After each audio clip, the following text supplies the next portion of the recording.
update. And this is me going live. There's no edits.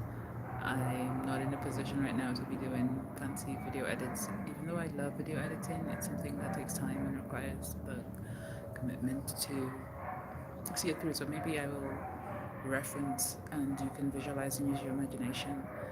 Some of the things that I share will be very in depth and in place. So this video I'm going to keep quite short. I will do a part two. I will make this a series because I wanted to break it down into 3 trimesters, kind of how pregnancies is in 3 trimesters. So at least a 3-parter.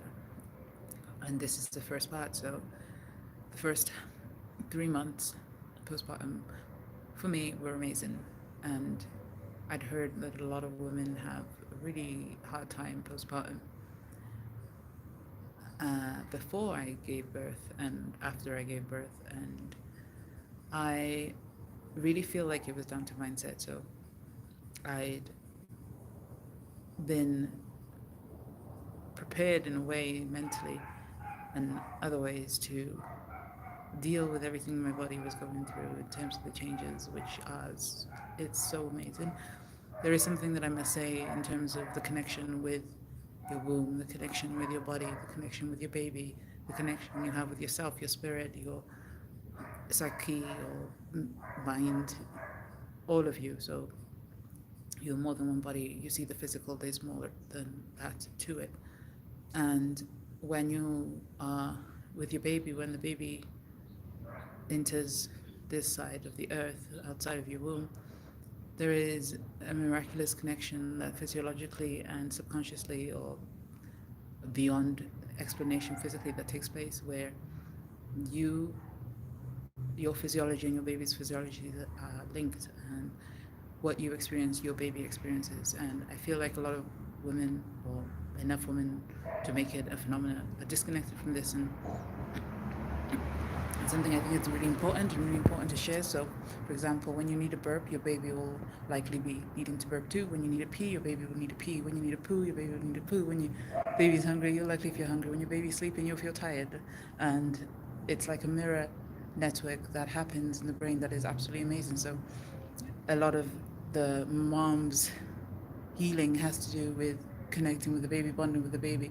Those hormones are set up to bring you closer and closer together. So me and my baby had this opportunity. We were, I could feel what they felt and I could see what they see. And it was almost like sometimes I felt like I was in their body. And then there was the connection with the ancestors where I could feel their guidance and feel their presence and feel their love and their blessings. And even before, like the moment I knew I was pregnant, before I even took a pregnancy test, I felt the presence of the ancestors and just the blessings that they harbored upon it. So the first 3 months was mostly like drinking teas, doing steams, yoni steams or vaginal steams, and hot things, keeping hot things in. I did have some of my placenta, and I kept the placenta attached with my baby for at least 7 days, until it fell off naturally, and there was only like a very small amount left attached.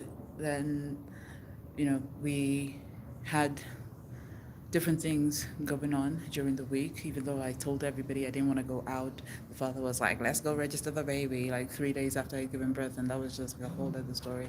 It didn't really disrupt me, like my healing or my journey. It's Mama. Hey, say hi to Papa and Aki. Mama. Hola. Who is? Everyone. Everyone. One Okay. family. Bye. It's everyone. one family. One family. The Bye. One Family Project. Okay. Mama. Yeah, so even though that was going on and everything, so we did a ceremony to burn the placenta off. Even though it was practically falling off, it's not something we wanted to yank off. And the midwife came to see the baby, and it was like this whole other thing. So I would really consider it like the placenta kind of came off itself because the cord was not really attached to be given any nutrients. It was a nice ceremony in terms of like Chinese medicine, and it was like a really precious moment. We lit a candle, and we still have this candle, so this is considered the candle, my son's candle. And anytime like we want to connect with his soul and higher mission, purpose, and spirit side of things, we light this candle and can use that in a way for his protection, for his prayers, for and so on and so forth. So that's something you might want to consider if you want to do something like a lotus birth, where you keep the placenta attached and it falls off naturally after all the nutrients have been absorbed by the baby. And I had a group of women and mothers and midwives who would bring me clothes and baby stuff and food and help me clean and just do different things like that. And I spent a lot of time really just in awe. It's like a really magical moment. Um, my partner was working. That didn't really like. I don't know. Everything just happened really magically. The first 3 months were just beautiful. The second 3 months, which I will get into another episode, gets into autoimmunity, and this project One Family is really focusing on the experiences I've had with autism and autoimmunity, and experiences my partner Roberto Eugene he's had with obesity and digestive issues or diabetes and eye issues. So I will go into that story more in another video, where he had an operation on his eyes, and I feel that it wasn't an essential operation, a surgery. There is a place where surgery and emergency medicine or emergency procedures, medical procedures are warranted, and sometimes surgery is not the first, like surgery and chemo.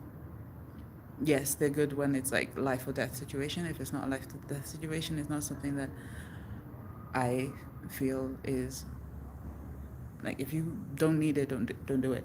Doctors will say yes because that will get them money, So that's a whole other story. I will come back and do like a summary of the first post trimester, right? Not pre trimester, post trimester, and kind of give any ideas, trips on doing a newborn postpartum training, and that will be involved in that, because that's like part of having really that joy, that centeredness, that sense of belonging and being in harmony with everything. Like, life is not perfect, there are lots of other things that could potentially stress you out, but having that sense of grounded presence and knowing, you see, I'm a bit lucky because I saw the future, perhaps, and I was given this channel information, you want to call it an activation, you want to call it whatever, a download, of how to experience what I did experience, really. And this is like raising hope and helping my own family, intergenerational experiences, ancestors, to heal through what they need to heal through and learn through what they need to heal through, as well as helping other families. So I consider it a vertical and a horizontal project in terms of going through times, through history, as well as the present moment through other families and other generations. So I feel that's like a really good summary of the first 3 months. I am open to any questions that you have. I'm happy to answer. Like, if you're like, oh my God, it's my first baby and I'm not looking forward to postpartum, or I don't know what it would be like, I don't know who I'm going to be on the other side, or you've just come out on the other side and it might even be your fifth baby and you're still lost. Every baby is a different experience, and there are spirit babies that come into play. So there's another story that I will share more about in terms of like having I can't say the word now, ectopic pregnancies and an abortion. So an ectopic pregnancy and an abortion. If there's some key takeaways that you are wondering, like, what's the most important thing really for the postpartum, the first 3 months postpartum, I would say just like really be easy with yourself, really center yourself, give yourself that space, meditate, do things that you enjoy, and understand that your body knows what it needs to do. There are natural, integrative approaches, right, to medicine, where you don't really need that much medical hospitalization in terms of like being cared for, and there are very, very, very, very life enhancing ways to move through your pregnancy and your postpartum so that you are in a place that is aligned with everything that you value, everything that brings meaning and purpose and soul and heart and purity of essence. And that's what I'm really wanting to explore and experience and share with other families in coming together as one family, right? And yes, that pretty much summarizes the first trimester. There's nothing really, well, unless I go into details of like what teas to take, what yoni steams to steam with, and everything. I was working as well, and there is probably a whole other video I'll do with working during pregnancy and postpartum and how that could go. So um, find yourself a good local support group especially if your family is far away or not very supportive. Find yourself many communities, in fact, one specifically for motherhood, and others just for you and whatever you need in the moment, because spirit support, having those visions and goals, and having that a healthy narrative, a healthy approach to how you deal with situations as they arise and stress. It's something that's going to really make or break your life as a mother or not, in general, especially as a mother, because you're also imparting that energy to the family. It says like the women, the mothers are kind of the emotions of the group, of the community, the family. So usually like the emotional tone of a home is based on how the woman or the mother is doing, and obviously there's a response to that. However, most of the times it's like the masculine is public facing, and obviously we both have masculine and feminine side. So the public facing, we all have a public facing side in terms of our masculine and our private facing or emotional. More so, a home is something that not only affects us and our life and how we move through, and that's the only thing that we really have to take into account in terms of what we are responsible for and can control.